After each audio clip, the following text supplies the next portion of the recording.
Much, gentlemen. That completes our first round of questioning. I think you will agree that we're off to a pretty good start. Now, to start our second round, we'll start with Mr. Campbell this time, and this question will be asked by Cassie Alsfeld. Cassie. Thank you. Mr. Campbell, Louisiana recently ranked third in the nation for the number of females murdered by males. What steps will you take to decrease Louisiana's high rate of violence against women? Done that on the Public Service Commission. Last month, I was the one who passed the rule on the Public Service Commission on battered women. In Louisiana, up until last month, if a woman was living in a bad situation, if she wanted to move, she had to come up with all the money for the deposits and all. No longer in Louisiana. I passed a rule on the Public Service Commission said that battered women can move out of an apartment to another apartment and not having to put up any kind of deposits, which is a great thing. Lots of people are already taking advantage of that. It's not just murder rates among women. I am for reducing murder rates all over the board, especially for any person in Louisiana. And the best way we can do that is get the guns out of the felons' hands. It's a proven fact. People who are causing gun crimes, most of them are felons. That's against the law. Give them the policemen that we need to make sure that we get the guns out of the felons' hands in Louisiana. It's been tried in Baton Rouge, and that program really works. Mr. Bosso. You got to go to the root of the problem. Locking up everybody is not the solution, because if you don't start at the beginning, you never get to the end. When it comes against crime, as far as against women, we have to be serious about what we are doing. The answer is not locking everybody up, but when it comes to that piece, we have to do it. And my crime program that I have put together is that, once again, is to give people a foundation. I would change the criminal code, and in changing the criminal code, I would give them an option of people that are habitual breakers of the law or have substance abuse problems, etc. And so what we would do is that sentence them to the program. They have 3 things they have to do. Pass an education, finish it. The second, we teach them a vocation.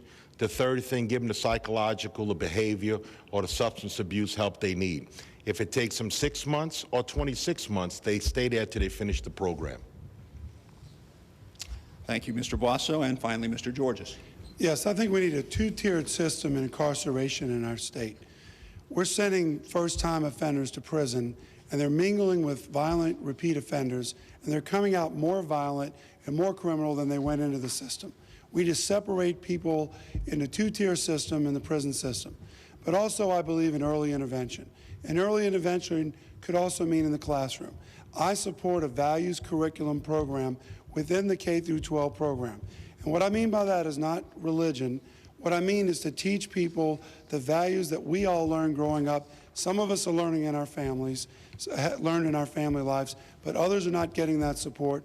With so many single moms raising children, 50% of all women incarcerated are either have children or pregnant. That is an alarming rate, and we need to help the schools address the program with curriculum. Thank you, Mr. Georges. I'd like to commend all the candidates for sticking to their time tonight. You guys are doing a great job. All right, that completes the second round of questioning, and now on to the third round. We will start with Mr. Bosso in this round, and this question will be asked by Cedric Hampton, Jr. Mr. Bosso, do you believe the treatment of the white and black students in Jena was disparate? If so, what measures would you take as governor in order to improve race relations in our state? Cedric, that's a good question. Let me just be frank and honest with you. We do not know all the details of everything that happened there. I was not in the courtroom. I was not in the interrogations of everything that went on. If I was governor of Louisiana, it would have never gotten this far. We do have a human rights division within the governor's office. We need to be proactive because I don't tolerate discrimination as far as anyone.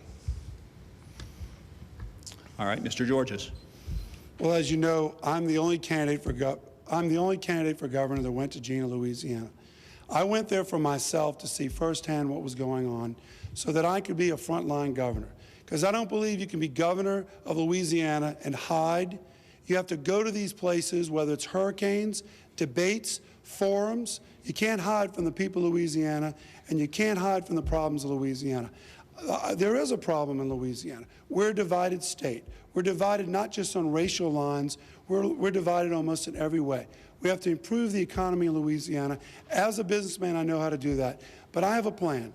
My plan involves, yes, to answer your question directly, yes, there was a problem there. It applies sometimes both ways. But in that particular area, I believe the district attorney applying that assault statute, aggravated assault, by using a tennis shoe was an excessive authority on his part. And I believe that was wrong. And I believe as governor, I will stand up for the people of Louisiana. I will be there and I'll avoid these type of problems. I'm sorry, I keep running out of time. Well, you can actually go till the light turns red, Mr. Georges, Okay. so feel free to use that final 2 seconds. I will next time. And finally, Mr. Campbell. Well, like I said, I taught school, and I know about kids feuding in school. I think that this could have been prevented.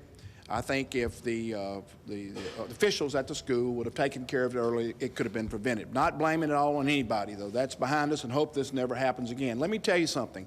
I am a hands-on politician. I'm a hands-on public service commissioner. Since I've been public service commissioner, I've held over 100 public meetings in every district, every parish in my district, 24 parishes in North Louisiana. I know what's going on. As a governor, we will have people that'll be in every part of the state. When I would have heard of this, I'd have got up there quickly and snipped it in the bud. We could have done that working together. This was something that shouldn't have happened. It made our whole state look bad. It made our country look bad, and it can't happen again. Better communication among officials can stop this, and I would have been right there on it, and I guarantee you we could have done this without all the bad publicity that we got and all the hard feelings that's on both sides. All right, Mr. Campbell, thank you very much. That completes our third round of questioning. We'll move on to the round 4, and this time we will start with Mr. Georges. This question will be asked by Olinda